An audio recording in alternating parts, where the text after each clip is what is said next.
The worst part about being underestimated isn't the disrespect.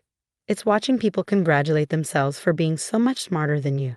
That's what I thought as I watched my boss, Derek Wilson, strut around the conference room, preparing to land what he called the biggest client in company history. My name is Sophia Chen, and for the past 3 years, I've been a senior software engineer at TechCore Solutions, enduring endless condescension while quietly building something that would change the entire industry. Not that anyone at TechCore knew that. To them, I was just the quiet coder who needed to focus more on meaningful work. It all started 4 years ago when I noticed a fundamental flaw in how cloud security systems handled quantum computing threats. Everyone was so focused on building bigger walls that they missed the obvious solution: a dynamic architecture that could adapt and evolve faster than any quantum attack. I took the idea to Derek first, back when I still believed in the corporate ladder.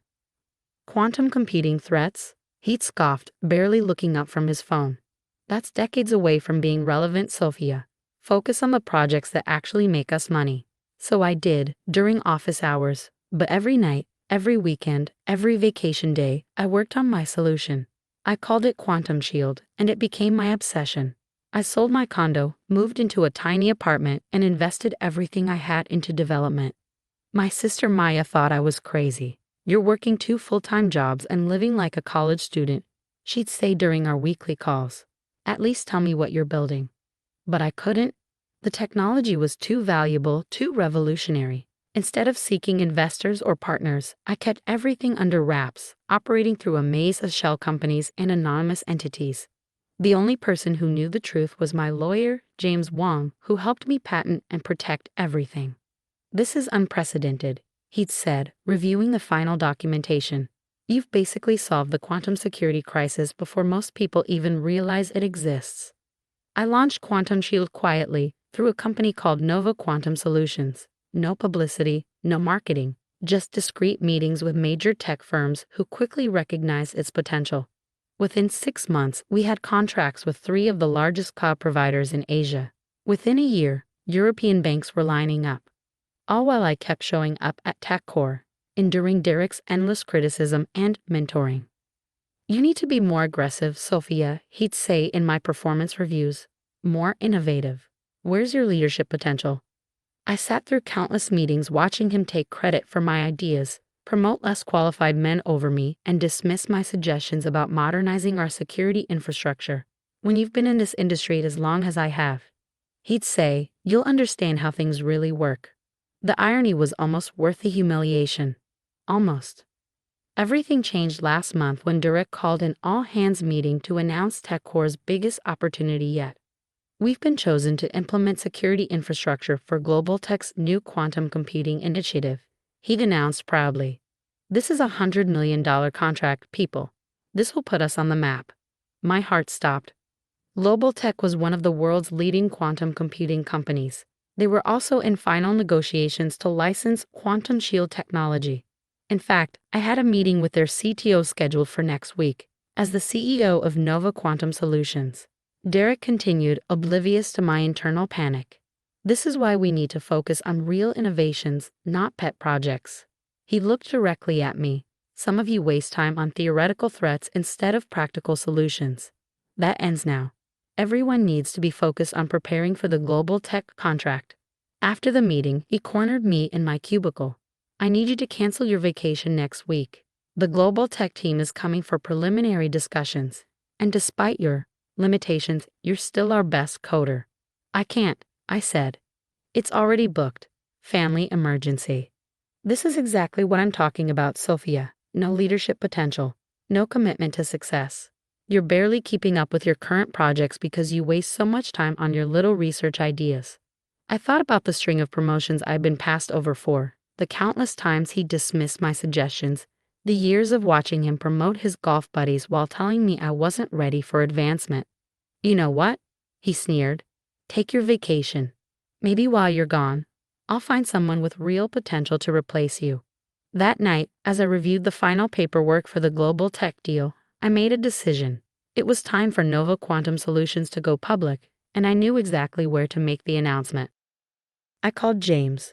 "Remember that plan we discussed about revealing everything? Let's do it. but I want to make some changes to the timeline. Are you sure? He asked. Once this starts, there's no going back. I thought about Derek's smirk, about all the other directs in tech who created their little empires of arrogance and mediocrity. I'm sure. But first, I need you to help me set up a few things. Starting with buying enough shares of TechCore to make the next board meeting interesting. Over the next week, I quietly put everything in place. During the day, I watched Derek parade around the office, bragging about how he was going to handle the global tech negotiations personally. At night, I prepared for a very different kind of meeting. The funny thing about people who underestimate you is how they never see you coming. They're so convinced of their own superiority that they miss all the signs, even when they're staring them in the face. Derek had no idea that his biggest client was about to become his worst nightmare, or that the barely keeping up engineer he dismissed for years was about to become his boss. The morning of the global tech meeting, TechCore's largest conference room was packed. Derek had invited every department head, eager to show off his leadership. He even called me back early from my vacation, insisting I needed to be there to answer technical questions. If he only knew. Remember, he announced to the team, let me handle the high-level discussions. You're here to support my presentation and answer specific technical questions when asked. I sat quietly in the back, dressed more formally than usual in a tailored black suit. Derek barely glanced at me, too busy adjusting his tie and rehearsing his pitch. At exactly 10 a.m., Sarah from reception led in the global tech team. I recognized Michael Chang, their CTO, from our private meetings. His eyes met mine briefly, but his professional poker face revealed nothing. Welcome to TechCore Solutions, Derek began, oozing confidence. We're excited to show you how our team can implement security for your quantum computing initiative. Michael smiled politely. Before we begin, we're actually waiting for one more person. The CEO of Nova Quantum Solutions will be joining us. After all, since you'll be implementing their technology, they should be part of this discussion. Derek's smile faltered slightly. Nova Quantum. I thought we were developing a custom solution. Oh no, Michael replied. We've already licensed Nova's quantum shield technology. It's revolutionary, years ahead of anything else in the market. Your team will be implementing their security protocols. The door opened again. Every head turned, expecting to see some Silicon Valley type in an expensive suit. Instead, I stood up from my seat in the back.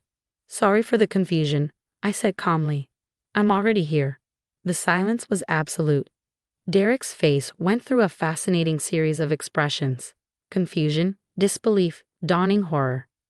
Allow me to introduce myself properly, I continued, walking to the front of the room. I'm Sophia Chen, CEO of Nova Quantum Solutions and the creator of Quantum Shield technology. This is a joke, Derek sputtered. Sophia is a junior engineer. She works for me. Actually, James Wong said, walking in with a thick folder. Ms. Chen has never been junior anything. She's been running Nova Quantum while working here, building a company currently valued at just over $3 billion. Derek collapsed into a chair. $3 billion. And that's not all, James continued. Through a series of strategic investments over the past month, Nova Quantum Solutions now owns a controlling interest in TechCore.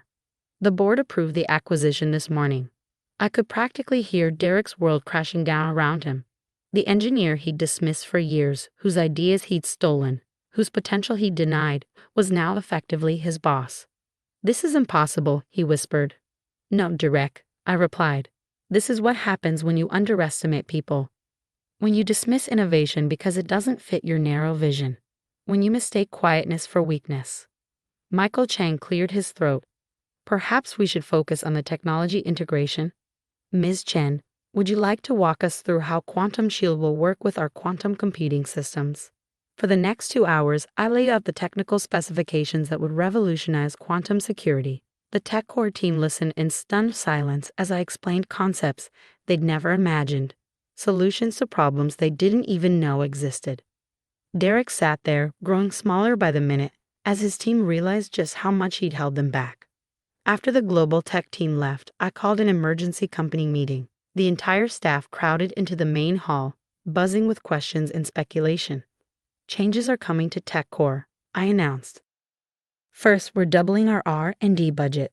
Every engineer will have dedicated time for innovation and research. No more dismissing ideas because they seem too theoretical. The energy in the room shifted from uncertainty to excitement. Second, we're implementing a true meritocracy. No more promotions based on golf games or happy hours. Your work and ideas will speak for themselves. I saw several women in the audience exchange meaningful looks. And finally, I turned to Derek, still shell-shocked in the front row. We're restructuring upper management. Derek, you can either stay as a regular engineer, focusing on the practical solutions you love so much, or accept a generous severance package. Your choice. He chose the severance package. The transformation of TechCore happened faster than anyone expected. Within 6 months, we doubled our client base and filed more patents than in the previous 5 years combined. The toxic culture Derek had cultivated was replaced by one of innovation and collaboration. Remember Sarah from reception? Turns out she had a master's in cybersecurity but couldn't get past the boys' club hiring practices. She now heads our threat assessment division. The quiet coder in the corner, he's revolutionizing our AI protocols.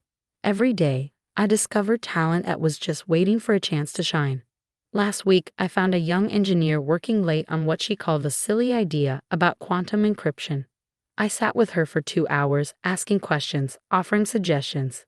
The look of surprise and hope on her face when I approved immediate funding for her project. It reminded me of myself 4 years ago. As for Nova Quantum Solutions, we went public last month. The stock price tripled on the first day. Maya called to apologize for ever doubting my crazy plan. I sent her a gift, a framed copy of my first rejected proposal to Derek, with his dismissive comments still scrawled in the margins. She hung it in her office as inspiration for her own startup. Derek? I heard he's consulting now, though no major tech firms will touch him. His reputation for missing the quantum security revolution, for failing to recognize world-changing technology under his own roof, has become a cautionary tale in Silicon Valley. I kept his old nameplate, now displayed in Nova's museum alongside other artifacts from our journey. Under it is a quote, "Focus on real work." It reminds every visitor that innovation doesn't always come from the loudest voice in the room. The merged Nova TechCore campus is everything I dreamed of building. Our quantum security solutions protect everything from national infrastructure to private communications. But I'm most proud of our innovation lab, where engineers are free to pursue their theoretical ideas without judgment. The lab's motto: question everything, especially authority. These days, when I interview potential employees, I always ask about their useless side projects. Those are usually the ones that change the world. I still have my old cubicle nameplate too. Sometimes, late at night, when I'm working in my office, Derek's old office, I look at it and remember the quiet engineer who needed to focus on real work. Turns out she was focused on exactly the right things all along. She just needed the right moment to